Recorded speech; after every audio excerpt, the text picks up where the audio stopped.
Timnas Indonesia bakal jadi kuda hitam di Piala Asia 2023, media Jepang soroti pemain naturalisasi.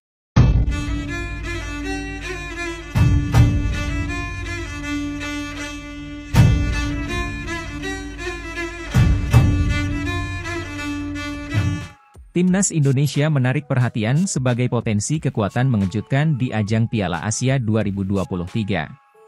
Media Jepang, Football Tribune Japan, memberikan sorotan terhadap potensi kejutan yang dimiliki oleh Timnas Indonesia. Strategi naturalisasi yang dijalankan oleh PSSI menjadi hal yang menarik perhatian dan dapat membawa Timnas Indonesia menjadi tim kuda hitam di turnamen tersebut. Football Tribune Japan menyoroti strategi naturalisasi yang ditempuh oleh PSSI tersebut, apalagi Timnas Indonesia sendiri bakal bertanding di Piala Asia 2023.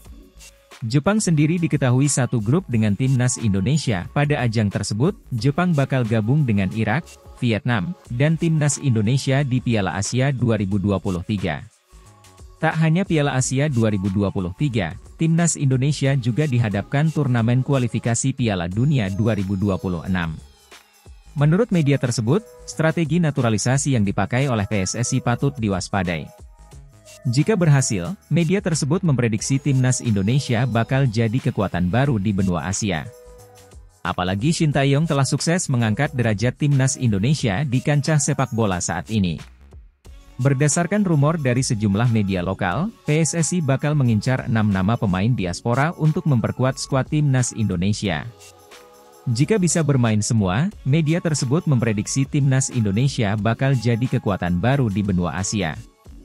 Semua pemain ini memiliki akar di Indonesia, dan PSSI yang berencana memperkuat Timnas Indonesia melalui strategi naturalisasi, sudah mengincar mereka sejak lama, tulis Football Tribune Japan. Jika naturalisasi mereka terwujud, diharapkan mereka akan menjadi kekuatan besar bagi Timnas Indonesia yang dipimpin oleh Shin Tae-yong, lanjut dalam laporan mereka. Media tersebut mengingatkan kepada Timnas Jepang untuk tidak meremehkan skuad Garuda sedikitpun saat berjumpa di Piala Asia 2023. Pasalnya, Timnas Indonesia memiliki bakat besar dalam setiap pemain asuhan Shin Tae-yong tersebut. Timnas Indonesia berada di grup D bersama Jepang, Vietnam, dan Irak di babak penyisihan grup Piala Asia yang akan digelar di Qatar awal tahun depan, jelas Football Tribune Japan. Media tersebut juga menjelaskan bahwa mayoritas pemain diaspora yang dibidik oleh PSSI berasal dari Belanda. Tentu, hal ini disebabkan karena akar sejarah panjang antara kedua negara. Dalam sejarah sepak bola Belanda, ada nama-nama seperti Robin van Persie, Roy Makaay, John Heitinga, Nigel de Jong, dan Giovanni van Bronckhorst. Calon pemain naturalisasi Timnas Indonesia, Heriberto Tavares mengaku terkesan dengan atmosfer sepak bola di Indonesia. Pemain yang membela tim Estoril Praia di Liga Portugal itu menaruh perhatian terhadap atmosfer sepak bola Indonesia. Dia sudah memperhatikan penampilan Timnas Indonesia pada FIFA Matchday menghadapi Argentina pada bulan Juni lalu. Menurutnya Timnas Indonesia tampil dengan bakat-bakat yang cukup bagus dalam FIFA Matchday tersebut. Saya sudah menonton kedua, Timnas dan Liga. Ada beberapa pertandingan khususnya pertandingan yang baru-baru saja, ujar Heriberto Tavares dikutip di Marco. Saya nonton pertandingan Timnas, pertandingan yang bagus, bakat-bakat yang bagus dalam Timnas, lanjutnya. Hal itulah yang membuat Heriberto Tavares mulai mengikuti perkembangan Liga Indonesia dari kejauhan melalui teman-temannya yang tampil di sana. Saya juga nonton Liga Indonesia, karena kan nama saya sudah mulai muncul di Indonesia jadi kemungkinan klub-klub di Indonesia juga mulai memantau saya, ujarnya. Mereka juga mengontak saya jadi saya mencoba mengikuti perkembangan Liga Indonesia juga, lanjutnya. Namun, Heriberto Tavares menaruh kekagumannya dengan atmosfer penonton di stadion-stadion Indonesia saat Timnas atau klub kesayangannya tampil. Stadion selalu penuh dan ramai saat pertandingan Timnas atau Liga Indonesia digelar.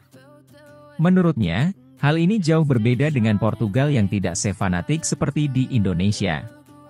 Saya banyak sekali melihat foto dan juga video dari YouTube terkait penonton Timnas, ketika mereka menyanyikan lagu Indonesia Raya untuk Timnas, Sangat luar biasa, ujar Heriberto Tavares. Saya merinding membayangkan berada di lapangan, bernyanyi bersama mereka, itu akan jadi perasaan yang sangat luar biasa, lanjutnya. Juga di Liga Indonesia, dan pertandingan-pertandingan, saya melihat 30-40 ribu orang. Di Portugal kita tidak punya hal seperti ini. Jadi ya seperti yang bilang kakek saya, negara sepak bola, mereka suka menonton sepak bola, jadi akan sangat luar biasa kalau bisa mengalami hal itu, pungkasnya. Dalam waktu dekat, kemungkinan Heriberto Tavares bisa segera membela timnas Indonesia. Apabila hal tersebut terjadi, Heriberto Tavares mengungkapkan apa yang bakal ia lakukan di timnas Indonesia. Setidaknya ada janji yang dikatakan pemain dengan posisi sebagai striker itu. Pertama yakni membagikan ilmunya kepada para pemain timnas Indonesia. Pasalnya, Heriberto Tavares sendiri memang telah malang melintang di kancah sepak bola Eropa. Saya berharap bisa berbagi pengalaman yang saya punyai karena sudah bermain secara profesional cukup lama di Portugal dan juga di beberapa kompetisi besar di Eropa, kata Heriberto Tavares. Janji kedua Heriberto Tavares yakni berusaha membuat pemain Indonesia lebih maju. Tentu saja hal itu dilakukan dengan komunikasi yang baik. Heriberto Tavares tidak ingin kehadirannya justru mengubah timnas Indonesia. Yang pasti saya ingin berkomunikasi, saya tidak datang untuk mengubah kebiasaan bersepak bola dari tim yang sudah ada, ucap Heriberto Tavares. Tetapi, saya pikir sedikit pengetahuan yang pernah saya pelajari di Eropa mungkin bisa membantu pemain muda dan pemain berbakat Indonesia untuk lebih maju dan naik ke level berikutnya, tutur Heriberto.